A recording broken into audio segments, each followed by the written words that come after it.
Hello strangers, my name is Cable, and this is General Elections in UK History. The fourth general election to form the UK Parliament was held over a series of hustings from Monday the 5th of October to Tuesday the 10th of November 1812. Since the last election, things had taken a dramatic turn.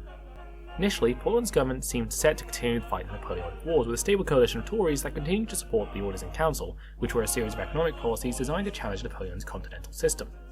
However, in 1809, Portland's government began to wane. Suffering from health issues, Portland began the process of selecting a successor, initially slated to be Foreign Secretary George Canning.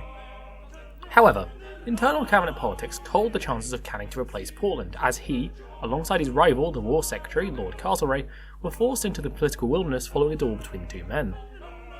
Portland resigned later in the year, and Spencer Perceval, the Chancellor of the Exchequer, was forced to form a government without the support of a number of Tories and Whigs.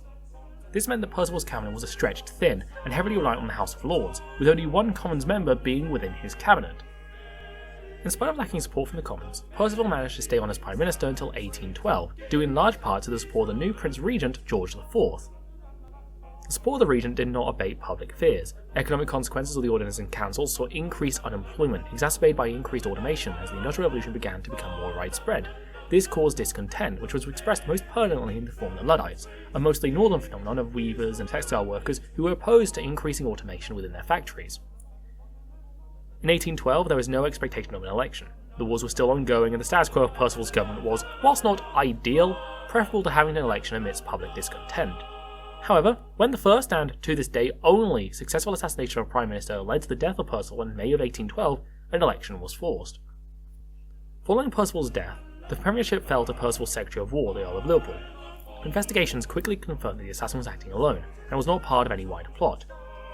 As a result, an election was called for November of 1812, with Liverpool's new administration facing off once more against a series of Whigs. Most of these Whigs had begun to rally around Earl Grey. Grey seemed set to lead the estranged Foxite old opposition. However, Grenville remained the principal leader as of the election due to his much more long-lived public experience.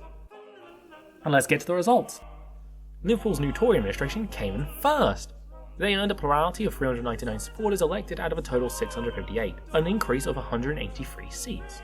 The Whig opposition of Grenville and Grey saw 196 supporters elected. Remaining members were made up of a number of anti-government independents, opposition radicals, and crossbenchers. Due to earning an outright majority, Liverpool was invited to continue his government. I'll see you for the next one. Ta-ra!